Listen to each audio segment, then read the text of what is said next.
Students, मैं मणिमोहन शर्मा आपका स्वागत करता हूं। हम लोग पिछले लेक्चर्स में एप्लीकेशन ऑफ डेरिवेटिव में derivative as a rate measure topic शुरू किए थे। स्टूडेंट, हम पिछले लेक्चर्स में ये derivative at a rate measure में ये हम लोग फाइंड किए थे और आपको फाइंड करके बताए थे कि d x by d t का मीनिंग है rate of change of x at time t और डी बाई बटे डी टी का मीनिंग हम आपको बताए थे rate of change of y at time T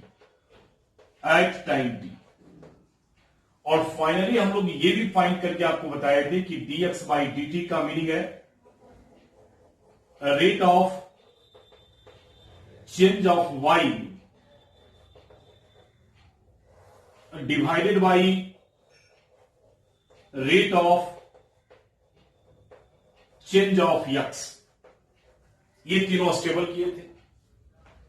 ये भी स्टेबल किए थे कि ds by d t velocity at a time, ये भी हम आपको कल प्रूव किए थे कि velocity at time t equals to ds by d t, और ये भी हम आपको फाइंड किए थे as relation at time t equal to dv by dt, और सेकेंड ऑर्डर में ये लिखे थे d2s by dt स्क्वायर। ये velocity and acceleration in rectilinear motion में आपका ये हम स्टेटमेंट को प्रूफ किए थे और derivative as a rate measure का मीनिंग हम आपको ये बताए थे। तो पिछले लेक्चर्स में जब थ्योरी का पार्ट हम कर रहे थे तो वहां इस बात को हम स्टूडेंट प्रूफ किए हैं। आज आपको ये याद रखना है कि ds by d t rate of change of x at time t है। हम फिर से रिवाइंड करते हैं। अगर हम बना रहे हैं और अगर क्वेश्चन कहते rate of change of radius, तो इसका मीनिंग है स्टूडेंट कि हम D R by d T, अगर रेडियस आर मानते तो d are by d T लिखते। अगर हम कहते हैं कि rate of change of height और हाइट को एच मानते तो हम उसे D H by d T लिखते। अगर हम लिखते rate of change of suppose कर लो वॉल्यूम, तो हम उसे वॉल्यूम को भी लेते तो डीवी बाई डी टी लिखते। तो इस प्रकार से क्वेश्चन में आपको यह देखना पड़ेगा, क्वेश्चन के फ्रेम में जाकर आपको देखना पड़ेगा कि रेट ऑफ चेंज ऑफ क्या थिंग्स है, एक्स है, वाई है, रेडियस है, वॉल्यूम है, एज है, लेंथ है, क्या है, उसके अकॉर्डिंगली जो आप सपोज करेंगे तो रेट का मतलब है कि आप टाइम टी के रेस्पेक्ट में उसे डिफरेंशिएट कर रहे हैं। यही आपका rate as a rate derivative as a rate measure का मीनिंग है। अब आप क्या करें कि अब इसके आधार पर हम क्वेश्चन लेंगे। ये याद होना चाहिए dx by d t rate of change of x है एट टाइम टी। हमने कहा स्टूडेंट कि rate of change of radius कहेंगे तो d are by d t, rate of change of x कहेंगे एक्स मानते एक्स को तो dx by d t, e मानते तो de by d t, rate of change of surface area, area को a मान लेते कैपिटल ए तो da by d t, rate of change of volume dv by d T, जिसमें कहा जाए rate of change जिस थिंग्स का कहा जाए टाइम के रिस्पेक्ट में आप उसे डिफरेंशिएट कर देंगे, आपके पास ये फाइनल हो जाएगा। यही रेट मेजर है, यही derivative as a rate measure का मीनिंग है जो पिछले लेक्चर्स में हमने किया था। आज हम लोग इसका प्रॉब्लम देखेंगे, ये हम पिछले लेक्चर्स का शॉर्ट में आपको सब समझा दिए। अब देखिए प्रॉब्लम नंबर फर्स्ट है। स्टूडेंट यहां अगर पूरे क्वेश्चन का एनालिसिस करें तो if the area of circle increase at rate of uniform rate then prove that parameter varies inversely as the radius. अब देखिए इसमें कितने टर्म का यूज किया गया। एक तो एरिया ऑफ सर्किल है, दूसरा इसमें पैरामीटर वैरीज करता है इनवर्सली एज द रेडियस। आप 12th के एग्जामिनेशन में सबसे पहले आप सबको सपोज कर लेंगे कि आप रेडियस ऑफ सर्किल को किससे रिप्रेजेंट करने जा रहे हैं, तो हम मानते हैं कि रेडियस ऑफ सर्किल को हम आर से रिप्रेजेंट करते हैं। अब एरिया को हम किससे रिप्रेजेंट करते हैं, तो एरिया ऑफ सर्किल को सपोज कीजिए स्टूडेंट हम एक कैपिटल ए से रिप्रेजेंट करते हैं। अब आपसे कहे कि पैरीमीटर ऑफ सर्किल क्या है, तो सर्कमफेरेंस है, आप उसे सी से रिप्रेजेंट कीजिए, या पैरीमीटर लिखा है तो आप पी से भी रिप्रेजेंट कर सकते हैं। चलिए सी से रखते हैं। तो एक तो रिलेशन तुम्हारे पास हो गया, area equals to pi r square, area equal to pi r square, और सर्कमफेरेंस का भी रिलेशन जानते होंगे, c equal to 2 pi r. आप कितने रिलेशन जानते हैं उसे भी आप मेंशन कर ले। अब देखिए आप क्वेश्चन कहता है कि area of circle increase at rate uniform rate, एक यूनिफॉर्म रेट से इंक्रीज कर रहा है, मतलब एक कांस्टेंट रेट से इंक्रीज कर रहा है एरिया। मतलब ये गिवन है स्टूडेंट, यहां लिखते हैं ये गिवन है कि सर्किल का जो एरिया है वो डीए बाई dt है, एक यूनिफॉर्म रेट के से आपका इंक्रीज कर रहा है। के क्या है, यहां कांस्टेंट है, के इक्वल टू कांस्टेंट। ये सारा डाटा हम कलेक्ट कर लिए। अब आप क्वेश्चन की ओर जाएं। अब आपको प्रूफ करना है कि इसका जो पैरामीटर है सर्कमफेरेंस है वो इनवर्सली प्रोपोर्शनल होगा रेडियस का इनवर्सली प्रोपोर्शनल होगा स्टेट। अब देखते हैं इसका सॉल्व करके। चलिए वी है, सबसे पहले हम एरिया का रिलेशन लेते हैं, area equals to pi r square. Differentiate करते हैं तो हमारा differentiation d a by dt time के रेस्पेक्ट में करोगे, पाई आर स्क्वायर का हो गया 2r dr बाई dt। अब देखिए क्वेश्चन कह रहा है क्या कि DA by dt constant rate से है, मान लो इसे के माने हैं, तो यहां से फाइनल फाइंड हो गया dr by dt equals to K divided by 2 pi r divided by 2 pi r। ये फाइंड हो गया, एक रिलेशन हमारे पास फाइंड हो गया। अब दूसरे रिलेशन को लेते हैं जो प्रूफ करना है। सर्कमफेरेंस हमारे पास 2 पाई r होता है, तो यहां से जब dc बाई dt निकालेंगे तो ये हमारे पास 2r 2 पाई और r का हो गया dr by dt। dr by dt का वैल्यू यहां से इसमें सब्स्टिट्यूट कर दीजिए, तो ये आ गया 2 पाई इंटू के डिवाइडेड बाई 2 पाई r। 2 पाई और 2 पाई कैंसिल आउट हो जाएगा, के बाई r हो गया। अब तो देख रहे हो ना के कांस्टेंट है और 1 बाई आर का मतलब इनवर्सली प्रोपोर्शनल है, तो इसका अर्थ है कि यहां जो dc बाई dt है प्रोपोर्शनल टू 1 बाई क्या है, r है। अब इसको हम लिख सकते हैं, क्या लिख सकते हैं कि इनवर्सली प्रोपोर्शनल टू r है। इसका मीनिंग है कि parameter varies inversely proportional at the radius. ये के कांस्टेंट है स्टूडेंट, के को हटा लेते हैं, तो इस प्रकार से आप इसको प्रूफ कर सकते हैं। ये क्वेश्चन नंबर हमारा 1 हुआ। अब क्वेश्चन नंबर 2 को देखते हैं। चलिए क्वेश्चन नंबर 2 हमारे पास जो स्टूडेंट है क्या है, ए स्फेरिकल आयरन बॉल 10 cm इन ए रेडियस। हम सबसे पहले अपने कॉन्सेप्ट को बोल्ड करेंगे।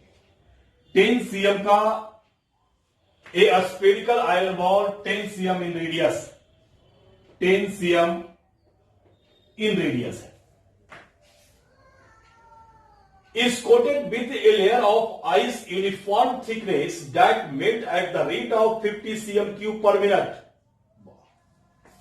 अब देखिए इसके ऊपर आप जो है आइस का कोटेड किए हुए हैं। अब चूंकि आइस का कोटेड है तो ये पिघलेगा, तो पिघलेगा तो मेल्ट करने का जो रेट इसका दिया हुआ है वो 50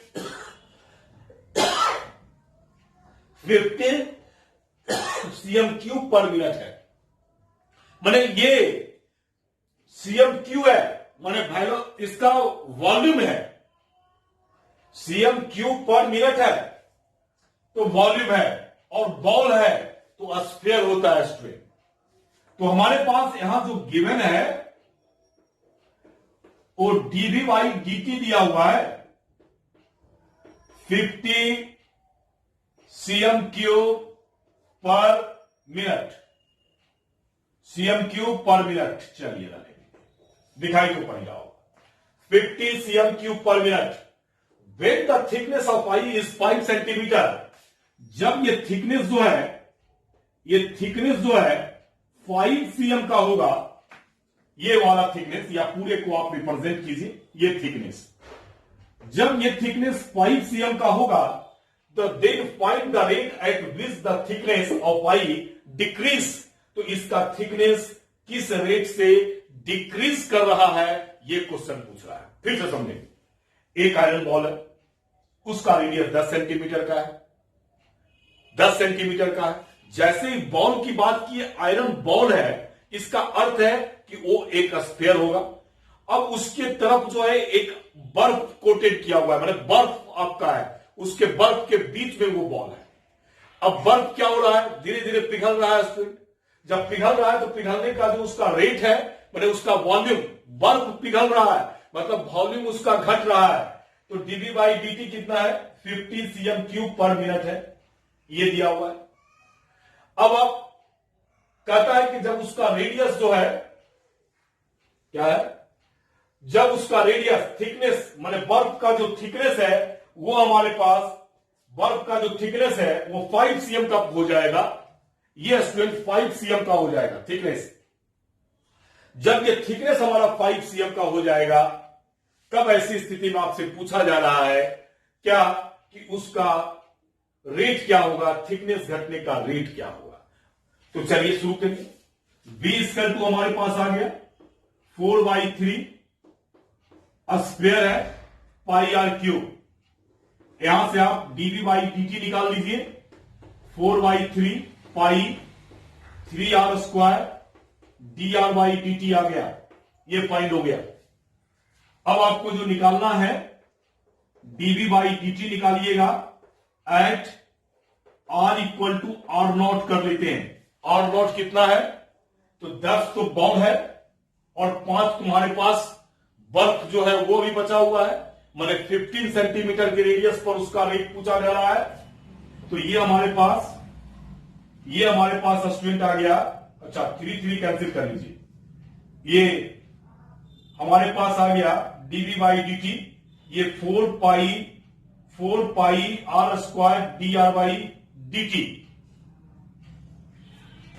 या dr बाई dt ही निकाल लीजिए, डायरेक्ट निकाल लीजिए। थिकनेस पूछा जा रहा है कि किस रेट से है, यहां से डायरेक्ट कर लेते हैं, dr बाई dt फाइंड कर लेते हैं। ये जाकर डिवाइड में आ जाएगा, मतलब ये dv बाई dt और डिवाइडेड बाई हो गया 4 पाई r स्क्वायर, ये डिवाइड में आ गया 4 पाई r स्क्वायर। अब यहां जो r का जो वैल्यू है स्टूडेंट, वो वैल्यू हमारे पास at r equal to 10 plus 5 cm का हो गया। अब आप यहां वैल्यू रखिए, dv बाई dt हमारे पास 50 cm क्यूब पर मिनट है, तो ये 50 हो गया, 4 हो गया, पाई हो गया, और रेडियस हमारे पास 15, 15 का स्क्वायर हो गया स्टूडेंट, ये 15 का स्क्वायर 225 और गुना 4 करेंगे तो 900 हो जाएगा। तो हमारे पास 5 डिवाइडेड बाई 95 बच जाएगा।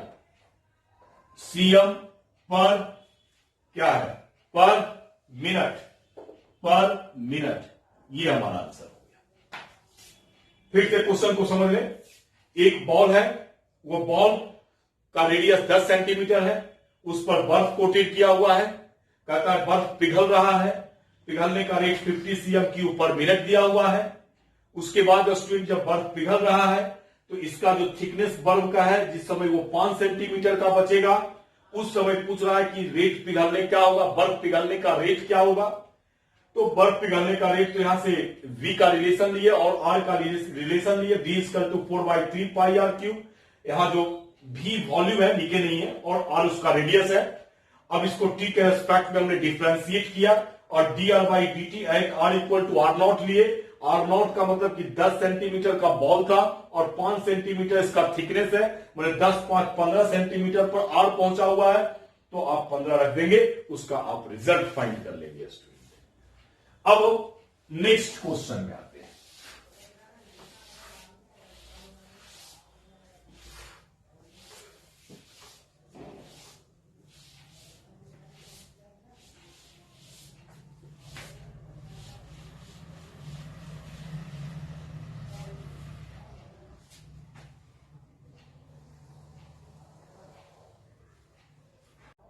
मेरा नेक्स्ट क्वेश्चन है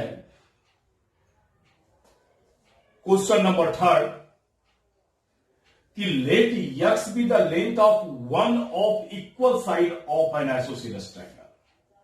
देखिए ये हमारे पास एक आइसोसेलेस ट्रायंगल है, ए बी सी, ये दोनों इक्वल है स्टूडेंट साइड। तो x be the length of one of equal side of an isosceles triangle. Isosceles triangle का जो दो साइड इक्वल है उसका लेंथ x है स्टूडेंट, ये x है और ये x है। आगे बढ़ते हैं। And theta with the angle between them, इस दोनों के बीच का जो एंगल है वो एंगल थीटा है। यहां तक का काम हो गया। अब कहता है कि if x increase at rate of 1/12 metre per our.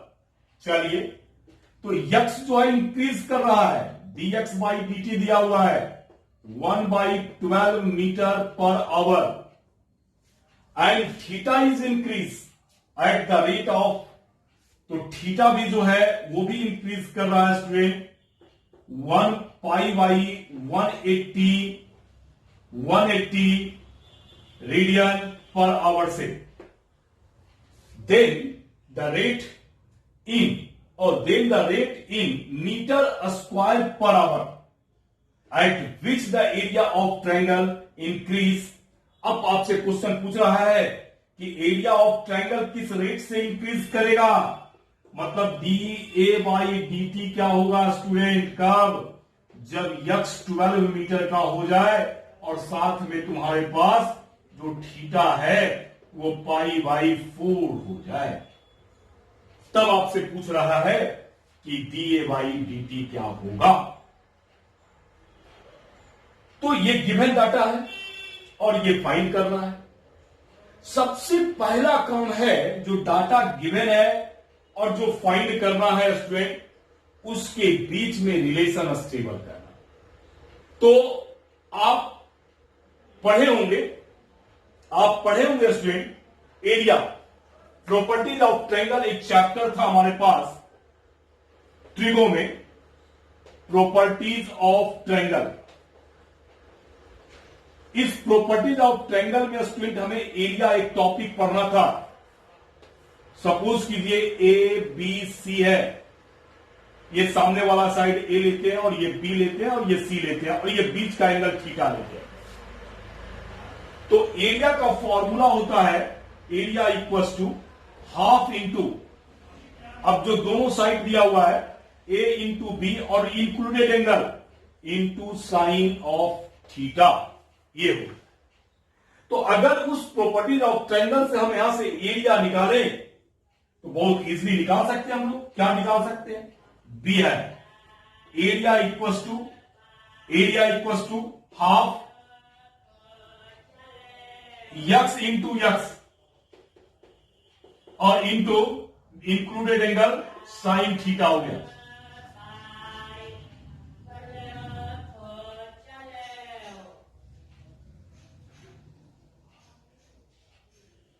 अब हमारे पास ये आ गया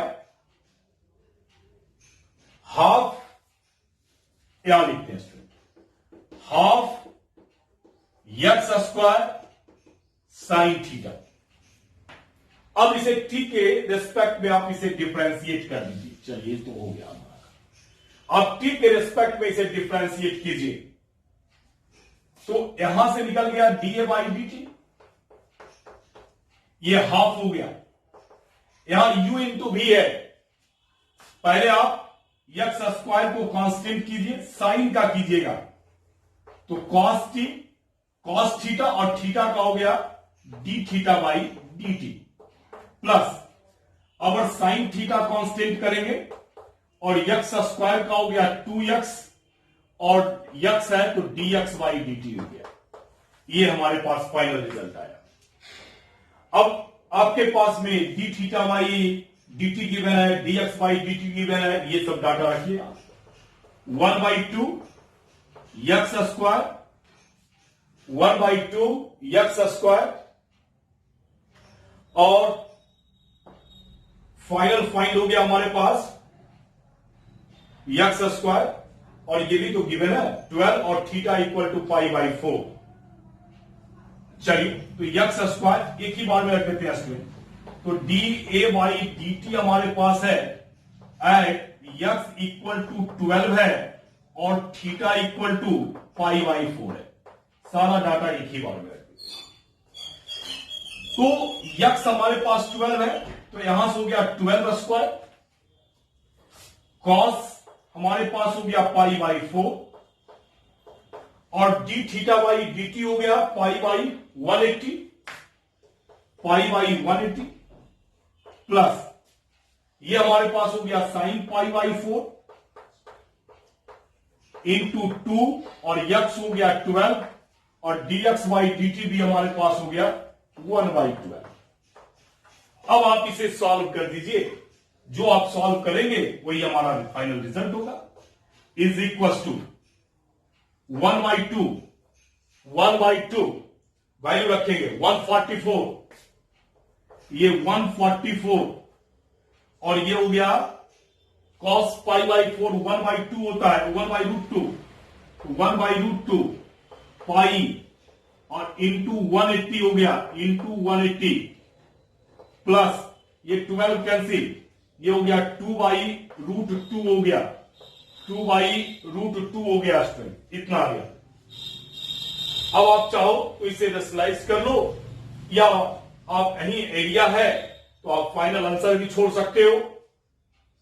आप इसे रेशनलाइज करके कैलकुलेशन करके जितना आपका कैंसिल आउट होगा आप कैंसिल आउट कर लो और तब आप रिजल्ट को लिखो।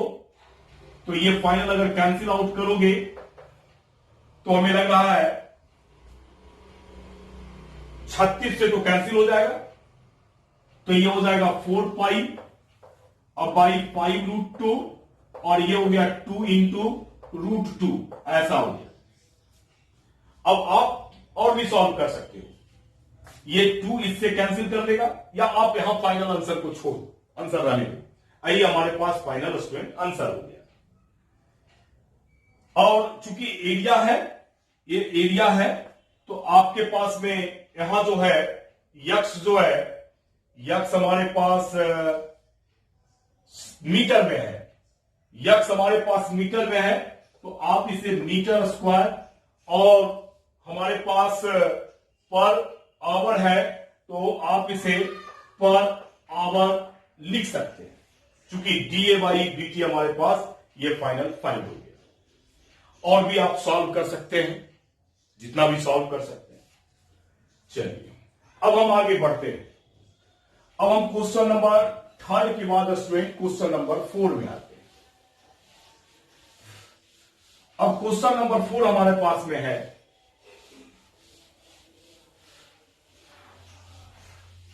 ये क्वेश्चन नंबर 4 है। A balloon which is always remains spherical, a balloon which always remains spherical, always spherical है। पहले तो आप इसका रेडियस मान लीजिए। Radius of spherical balloon equals to R, ये आर मान लिए स्क्वायर है। अब स्टूडेंट कहता है कि हैज ए वेरिएबल डायमीटर, इतना डायमीटर वेरिएबल है और वो 3/2 2x+3 है। तो डायमीटर का मतलब होता है स्टूडेंट, डायमीटर जो इसका है, ये जो क्वेश्चन कर रहा है वो 3/2 2x+3 है। तो डायमीटर का मीनिंग होता है 2r, तो 2r बराबर 3/2 2x+3 हो गया। यहां से r फाइंड हो जाएगा, तो 3 हमारे पास 2 × 2 4 हो गया और 2x+3 हो गया। ये हमारे पास r फाइंड हो गया। अब यूनिट तो कुछ है नहीं इसमें। A balloon which is always remains has the variable diameter determine the rate of change of volume with respect to x। Rate of change of volume कर रहा है, तो आप इतना यूनिट कुछ ले, ये हमारे पास इतना यूनिट है। अब हमारे पास वॉल्यूम क्या होता है, तो आप यहां से वॉल्यूम ऑफ स्फेरिकल बैलून को आप V मान लो। तो स्फीयर में आपका रिलेशन हो गया V equals to 4/3 pi r cube. अब R का तो वैल्यू हम फाइंड कर चुके हैं, क्योंकि हमें निकालना क्या है, rate of change of volume with respect to x। तो आपको वॉल्यूम, यहां जो वॉल्यूम है वो R का फंक्शन है और आपको निकालना वॉल्यूम को है x के फंक्शन में, तो आप x में चेंज कर ले। तो ये हमारे पास हो गया 4/3 पाई और इसका क्यूब करेंगे, मतलब ये 3/4 2x+3 का होल क्यूब हो गया स्टूडेंट, कितना आ गया। अब आप इसे सॉल्व कर ले,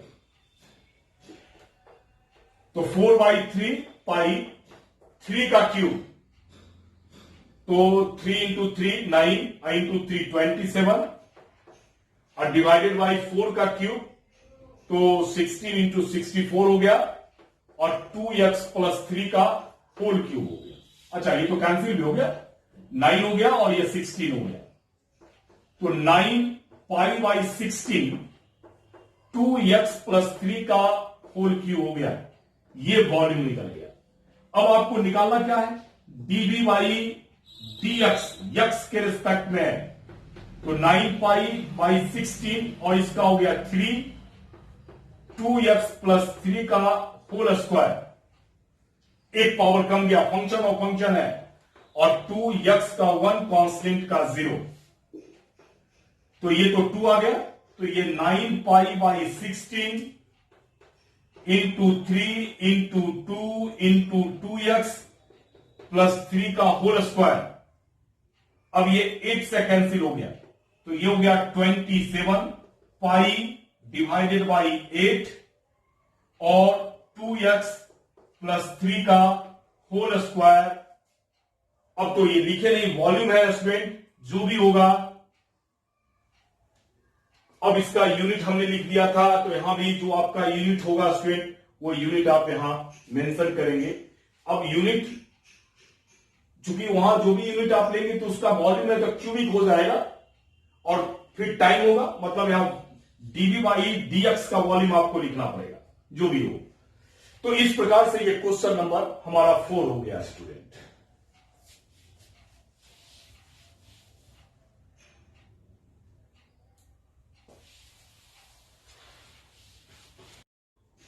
Question number 5. A man 2 meter high walks at the rate of uniform speed 5 km/h away from the lamp post. हमारे पास सपोज कीजिए कि ये कोई लैंप पोस्ट है और एक आदमी यहां खड़ा है। ये आदमी का जो हाइट है ना वो 2 मीटर का है। चलिए इसे यमन कर लेते हैं और ये लैंप पोस्ट है, एलपी कर लेते हैं। और लैंप पोस्ट 6 मीटर हाई है, ये 6 मीटर हाई है स्टूडेंट। अब लैंप पोस्ट का यहां से मान लो कि यहां लाइट लगा हुआ है। ये लाइट क्या होगा कि ये यहां तक तो जाएगा और उसके बाद यहां से ये रोक दिया लाइट को जाने के लिए, इसलिए इसका जो छाया होगा वो जमीन पर ये बन जाएगा, ये बन जाएगा, ये बनेगा। अब देखिए क्या है, ये आप यक्स मान लीजिए और ये आप वाई मान लीजिए। अब क्वेश्चन कर रहा है कि आदमी जो है away from the lamp post, ये इस लैंप पोस्ट से दूर जा रहा है, आदमी इस पोजीशन पर है, ये इस तरफ जा रहा है, माने यक्स में इंक्रीमेंट हो रहा है। माने ये गिवन है कि dx by dt जो हमारे पास है वो आप लेट कर लेना कि pn इक्वल टू इतना dx by dt जो हमारे पास स्टूडेंट है वो 5 किलोमीटर पर आवर है, ऐसा मिला हुआ है। अब आपको फाइंड करना है कि rate at which the length of A shadow increase, तो इसका शैडो किस रेट से इंक्रीज करेगा, ये y किस रेट से इंक्रीज करेगा। शैडो इंक्रीज कर इसलिए करेगा कि अगर ये आदमी 2 मीटर का है और सपोज करो कि ये 2 मीटर का आदमी इस पॉइंट पर हम डॉट डॉट करके दिखाते हैं, इस पॉइंट पर पहुंच गया। जब इस पॉइंट पर पहुंचेगा तो लाइट क्या होगा कि आपका ऐसे आएगा, देखिए ये आया लाइट, और तब ये लाइट क्या होगा ऐसे जाएगा स्टूडेंट, देखिए ये लाइट ऐसे जाएगा। अब तो आपको समझ में आ रहा होगा ना कि ये जो ओएल था उससे ये जो इमेजिनरी पोजीशन मेरा आया o m dash n dash से ओ डैश की दूरी बढ़ रही है, इसका मतलब कि ये छाया जो है वो बढ़ रहा है। तो आपसे ये पूछ रहा है कि इस आदमी का जो छाया है ये ओएल उस किस रेट से बढ़ेगा। तो आपसे पूछा जा रहा है कि इसका dy बटे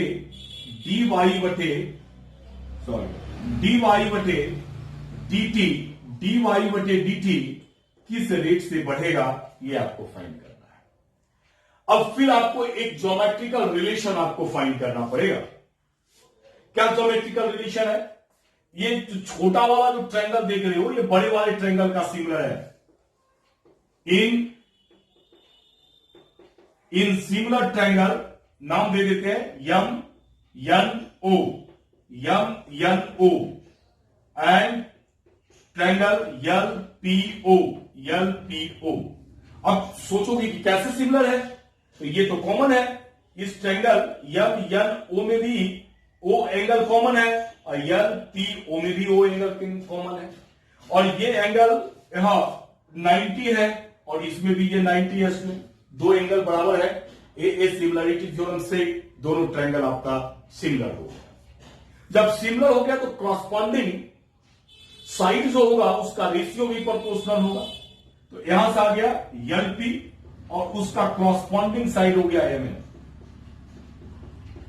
यहां से हमारे पास आ गया ओपी और उसका कॉरस्पॉन्डिंग साइड ओपी और उसका कॉरस्पॉन्डिंग साइड ओएन हो गया।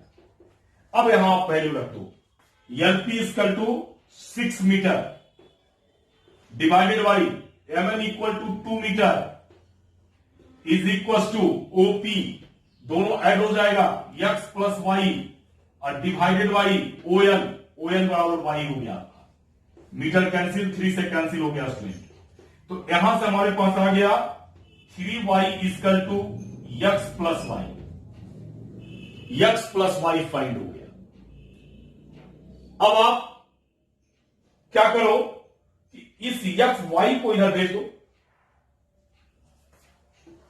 यहां से रिलेशन हो गया 2y इक्वल टू एक्स। अब आप इसे डिफ्रेंशिएट कर दो t के रेस्पेक्ट में, तो 2 ये dy बटे dt और equal to dx by dt हो गया। अब dx बाई dt का वैल्यू निकाल दीजिए, dy बटे dt का वैल्यू निकालिए, तो ये 1/2 और dx बाई dt हमारे पास 5 किलोमीटर 5 किलोमीटर पर आवर है, पर आवर है। मतलब फाइनल यहां से 2.5 किलोमीटर पर आवर हो गया। ये हमारे पास फाइनल स्टूडेंट इसका dy बटे dt फाइंड हो गया। बहुत सिंपल क्वेश्चन है, बराबर बोर्ड एग्जामिनेशन में आता है। ये भी आपका बराबर बोर्ड एग्जामिनेशन में आता है स्टूडेंट। ए पार्टिकल मूव्स अलोंग ए कर्व, एक पार्टिकल है जो इस कर्व पर मूव कर रहा है। तो find the point on the curve at which the y coordinate is changing 8 times as fast as the x coordinate. माने उस कर्व पर एक पार्टिकल है, कोई भी कर्व होगा स्टूडेंट, ये कोई भी कर्व है, कर्व होगा ये, तो y equal to x cube plus 2 curve पर, मान लो कि सपोज करते हैं कि ये कर्व है, ये कर्व है, इस कर्व के ऊपर कोई पार्टिकल मूव कर रहा है।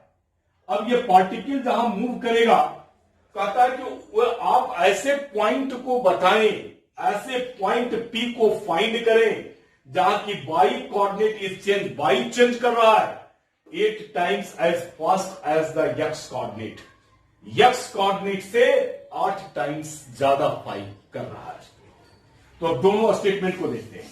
पहला तो स्टेटमेंट है कि हमारे पास यहां जो कर्व है वो कर्व दिया हुआ है, मतलब इक्वेशन ऑफ कर्व दिया हुआ है। यहां से हम लोग इक्वेशन ऑफ कर्व जो है दिया हुआ है 6y equal to x cube plus 2। चलिए इसे डिफ्रेंशिएट कर लेते हैं। तो 6 dy बटे dt टाइम के रेस्पेक्ट में कर रहे हैं, 3 x square dx by dt हो गया। अभी रहने देते हैं, 3x square dx by dt हो गया, या यहां से फाइनल निकाली लो, dy बटे dt बराबर ये 6 डिवाइड हो जाएगा, तो यहां से एक्स स्क्वायर बाई 2 और dx बाई dt हो गया। ये नंबर 1 हो गया, नंबर 1 हो गया।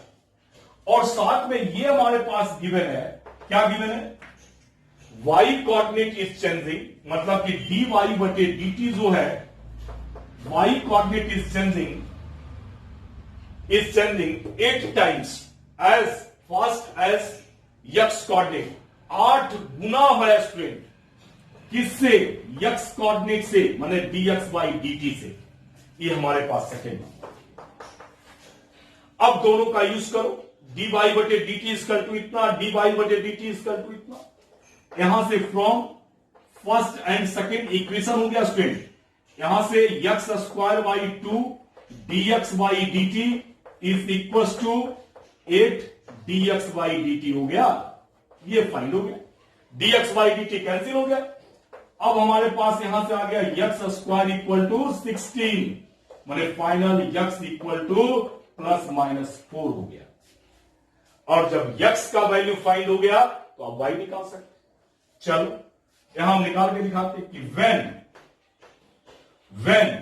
x इक्वल टू 4, तो y कितना हो गया, यहां 4 रखेंगे तो 4 का क्यूब प्लस 2 और डिवाइडेड बाई 6 कितना हो गया, ये 64 प्लस 2 66 बाई 6, मतलब हमारे पास 11 आ गया, ये आ गया। और जब हम -4 लेंगे स्टूडेंट, ये इस तरफ का क्वेश्चन है, और जब आप -4 लेंगे x इक्वल टू -4, तो y हमारे पास आ गया -4 का क्यूब, तो -64 प्लस 2 बाई 6, तो -62 बाई 6 हो गया। और ये तो कैंसिल हो जाएगा 2 से, तो -31 और डिवाइडेड बाई 3 हो गया, ये आ गया -31 और डिवाइडेड बाई 3 आ गया। इसका अर्थ है कि 2 पॉइंट उस कर्व के ऊपर होंगे, एक रिक्वायर्ड पॉइंट में 11 हो गया और दूसरा -4 और -31 बाई 3 हो गया। अब आप चाहो तो यहां से जगह थोड़ा कम जा रहा है, तो रिक्वायर्ड लिख सकते हो, पॉइंट्स आर कौन कौन हो गया, एक 4 और 11 हो गया, और दूसरा जो है -4 -31 डिवाइडेड बाई 3 हो गया। इस प्रकार से आप स्टूडेंट इसको फाइनल निकाल सकते हो। ये हमारा क्वेश्चन हो गया। अब नेक्स्ट क्वेश्चन की ओर बढ़ते हैं।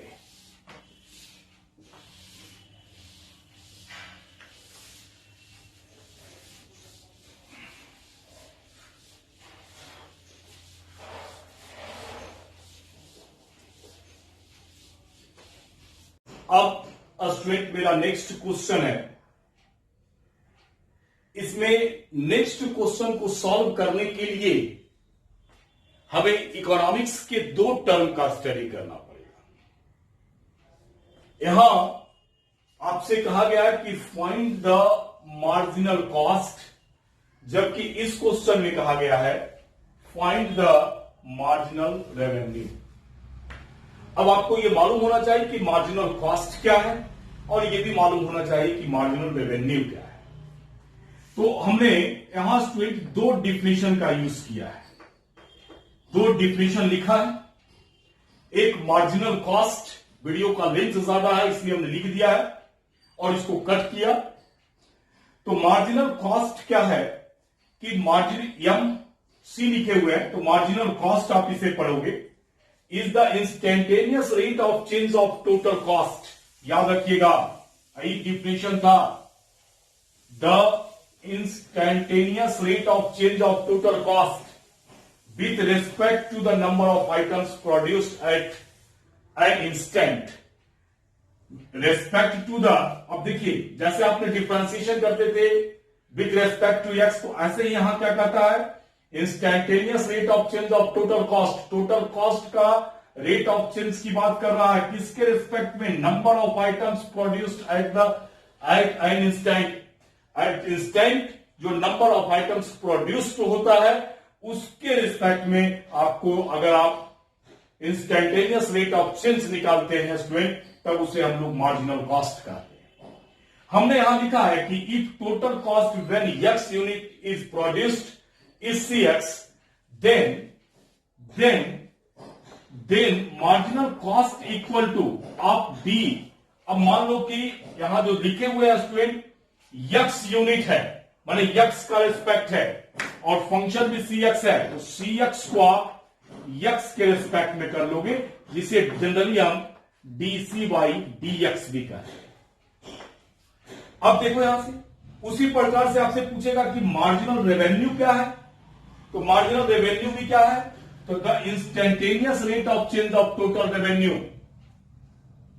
With respect to the number of items sold at an instant. At instant में जो नंबर आइटम्स सोल्ड करते हैं, है ना, उसके रेस्पेक्ट में rate of change of total revenue पूछ रहा है कि rate of change of total revenue क्या होगा, वही हमारे पास मार्जिनल रेवेन्यू होगा।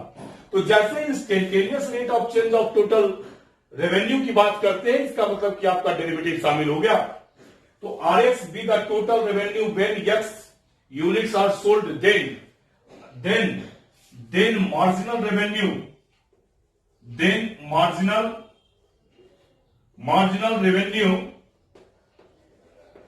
रेवेन्यू जिसको हम लोग यम आर कह रहे हैं, हो जाएगा, चूंकि आर एक्स फंक्शन है और एक्स यूनिट सोल्ड कर रहे हो, तो d are x by d x, जिसे जनरली हम लोग D R by d x भी कहते हैं। तो मैथमेटिक्स के स्टूडेंट है तो ये याद रखना होगा कि ये भी, चूंकि marginal cost rate derivative at rate measure में स्टडी इसलिए करना पड़ रहा है कि मार्जिनल कॉस्ट का डिफिनीशन भी वही है कि instantaneous rate of change of total cost with respect to the number of items produced at an instant. At instant जो नंबर ऑफ आइटम्स प्रोड्यूस्ड करते हो उसका रेट ऑफ चेंज जो होगा वो मार्जिनल कॉस्ट होगा, और जो तुमने नंबर ऑफ आइटम्स को जो तुमने सोल्ड किया और उसके रिस्पेक्ट में जो इंस्टेंटेनियस रेट ऑफ चेंज होगा रेवेन्यू का इंस्टेंटेनियस रेट ऑफ जो चेंज होगा वो स्टूडेंट हमारे पास मार्जिनल रेवेन्यू होगा। मतलब कि मार्जिनल कॉस्ट इक्वल टू, हम लोग याद रखें शॉर्ट में डीसी बाई डी एक्स होगा, जबकि मार्जिनल रेवेन्यू होगा D R by d x होगा। अब इसी दोनों डिफिनेशन का प्रयोग करके हमें मार्जिनल कॉस्ट और मार्जिनल रेवेन्यू निकालना है। मार्जिनल कॉस्ट देख रहे हो, सी एक्स का फंक्शन है, मतलब यहां डीसी बाई डीएक्स निकालेंगे थ्योरी के अनुसार से, और यहां आर एक्स एक्स का फंक्शन है तो d are by d x find करेंगे। सिंपल सा क्वेश्चन है। अगर आप डिफिनेशन जानते हो तो बहुत आसान क्वेश्चन है। उसमें डिफिनेशन नहीं जानने के कारण से ऐसा प्रतीत होता है कि इस टर्म से हम अवगत नहीं है, इसलिए हमने डिफिनेशन लिख दिया। अब देखते हैं इसका क्वेश्चन हम कैसे बनाते हैं। इसका क्वेश्चन हम कैसे बनाते हैं, बहुत आसान क्वेश्चन है। तो यहां दिया हुआ है कि सी एक्स एक फंक्शन है, तो 0.007 x cube minus 0.003 x square plus 15x और प्लस 4000 है। चलिए, अब आपको मार्जिनल कॉस्ट निकालना है, माने आप डीसी बाई डीएक्स के रिस्पेक्ट में कर दीजिए। तो 0.007 इंटू 3 एक्स स्क्वायर हो गया और 0.003 इंटू 2x हो गया और प्लस 15 हो गया। अब आप यहां से मल्टीप्लाई कर दोगे, 7 और इंटू 3 करोगे तो 0.021 हो जाएगा एक्स स्क्वायर, और यहां 2 से मल्टीप्लाई करोगे 006 हो जाएगा और प्लस 15 हो जाएगा।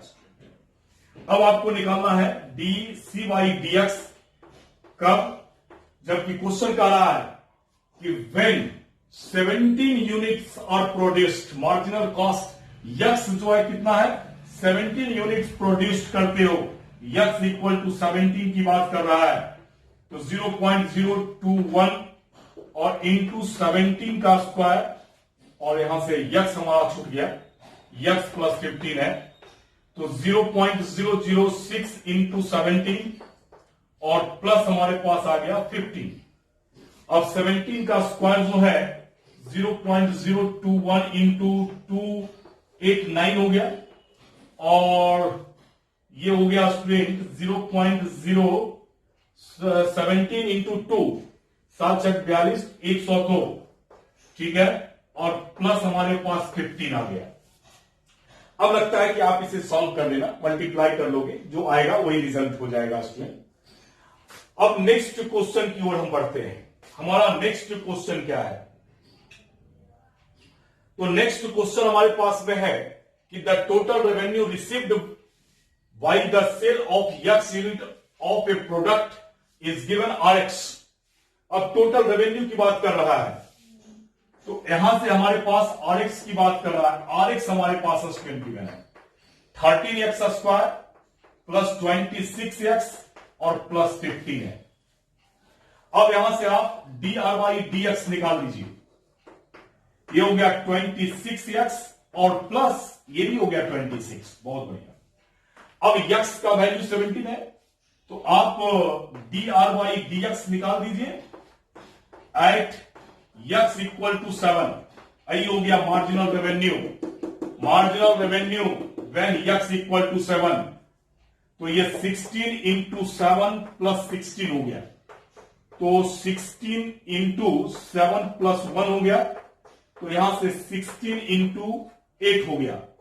अब 16 इंटू 8 कितना हो गया, 8 6 48, मल्टीप्लाई करोगे नहीं आएगा तो 8 6 48, बाकी 4, और यहां से हो गया 16 और 4 20, 208।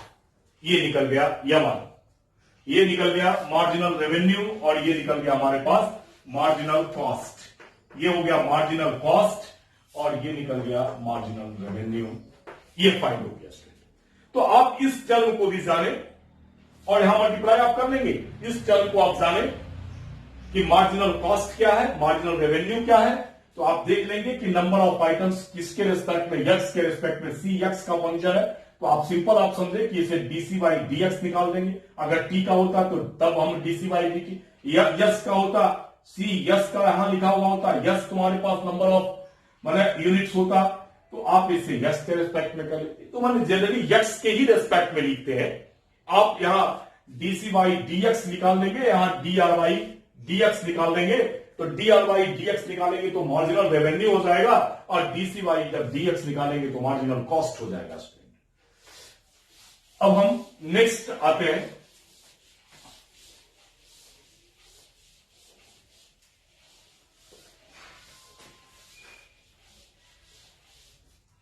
अब स्टूडेंट जो मेरा नेक्स्ट क्वेश्चन है वो वेलोसिटी और एक्सेलरेशन से, जैसे इसके पिछले वाले जो क्वेश्चंस थे वो मार्जिनल कॉस्ट और मार्जिनल रेवेन्यू से था। तो अब ये देखेंगे, यहां क्वेश्चन कहता है कि displacement s of a particle at time t, s equal to इतना, यस डिस्प्लेसमेंट है और टाइम टी है, तो यस टी क्यू माइनस 60 है, मतलब डिस्प्लेसमेंट टाइम का फंक्शन है। तो find the acceleration at time when velocity becomes zero, जब वेलोसिटी जीरो हो जाएगा तब ऐसी स्थिति में एक्सेलरेशन क्या होगा ये फाइंड करना है।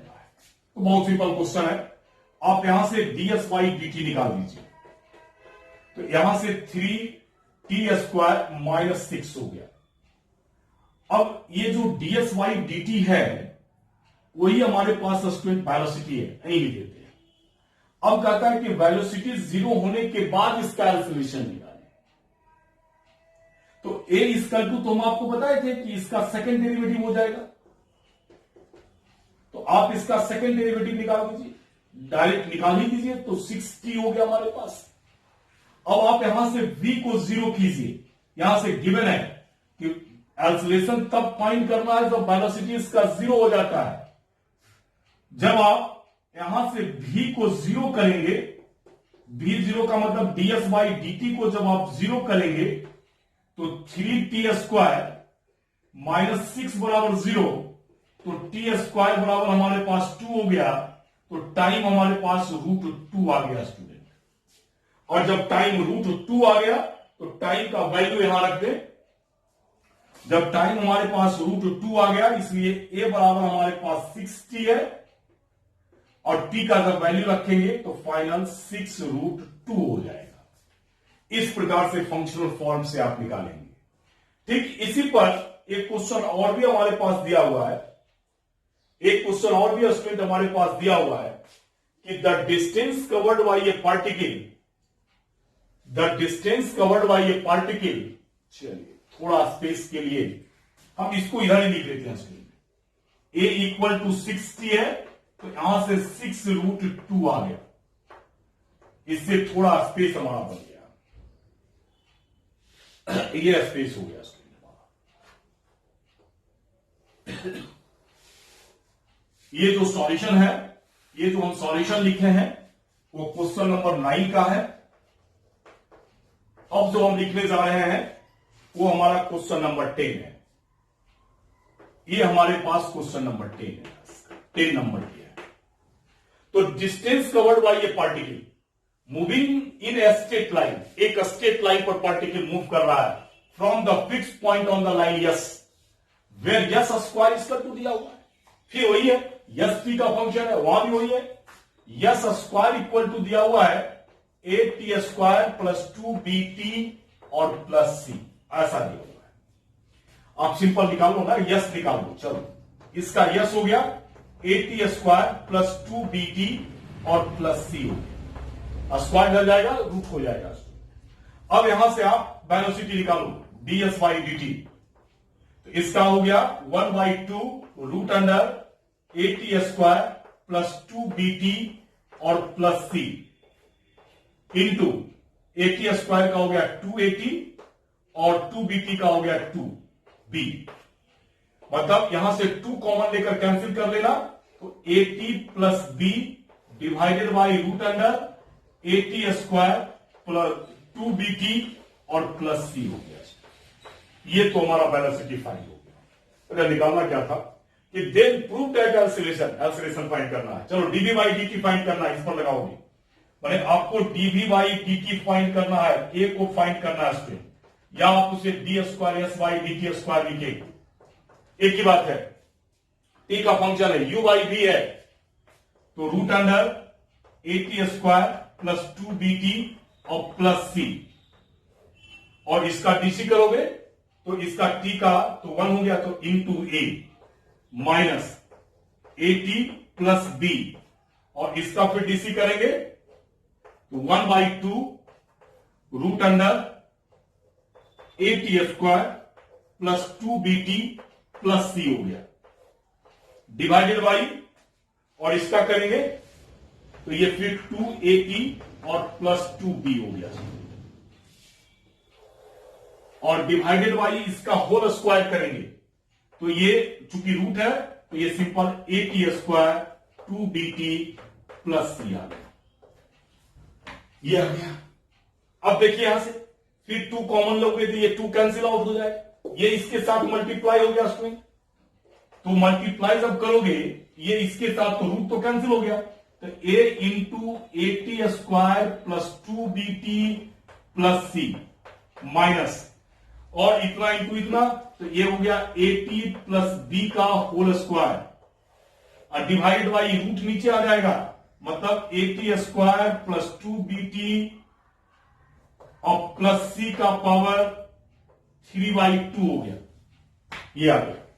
अब सॉल्व कीजिए इसको, अब सॉल्व कीजिए, अब सॉल्व कीजिए तो हमारे पास फाइनल निकल गया A equal to A into A square T square plus 2ABT plus AC minus A square T square minus B square और माइनस 2ABT और डिवाइडेड बाई, अच्छा यही हमारे पास यस है, रूट अंडर इतना, उसका पावर क्यूब है, तो ये हमारे पास यस क्यू हो गया, थोड़ा लिखने में आसान होगा।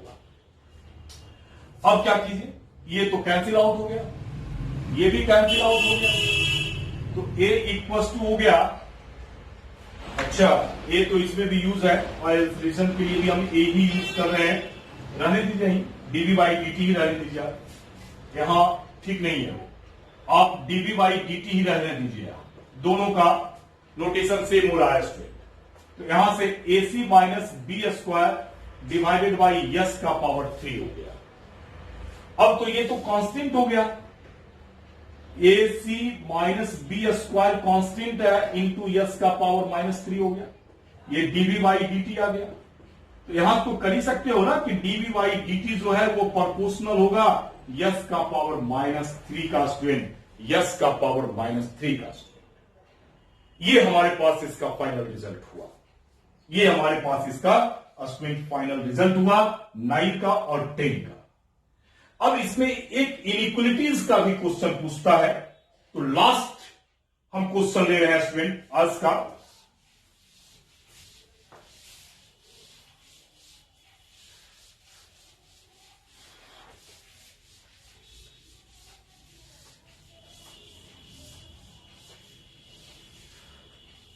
आज का जो लास्ट क्लास है, लास्ट प्रॉब्लम है, वो देखिए।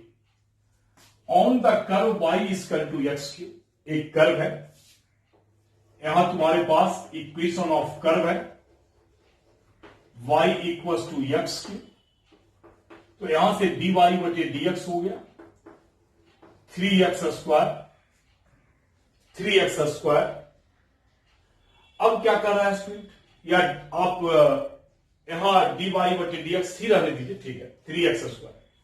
अब क्वेश्चन क्या कर रहा है, बाई एक्स का फंक्शन, तो find an interval of value of x, value of x का इंटरवल फाइंड करें which abscissa change at the faster rate than the ordinate, जहां की एब्सिसा ऑर्डिनेट से फास्टर हो, मतलब कहने का अर्थ है कि dx/dt जो dx/dy जो है वो फास्टर है स्टूडेंट, मतलब 1 से आपका dy/dx जो है फास्टर होने का मतलब है कि 1 से बड़ा है।